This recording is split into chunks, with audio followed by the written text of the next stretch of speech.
Okay, so we're looking at subtracting polynomials. It's very similar to adding polynomials, but the one thing that we do need to remember is that with the subtraction, it's like there is a -1 right here in front of the second set of parentheses that we do need to distribute. So that you don't have to write the whole problem over again, usually what I do is I will leave this first polynomial exactly the same, the first set of parentheses. Now I'm going to distribute that -1.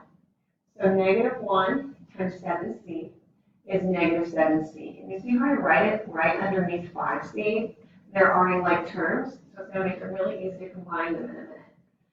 So then -1 times -2d. Remember that a negative times a negative is a positive, and 1 times 2 is 2.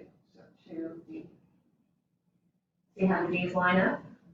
And then -1 times -12 is a positive 12. From here, all we have to do is combine our like terms.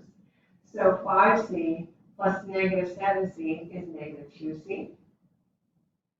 -8d plus 2d is -6d. And 14 plus 12 is 26. And we know we're done when there is one of each kind of term. We have one c term, one d term, and one constant. So we have our final answer. Thanks for watching. See you next time.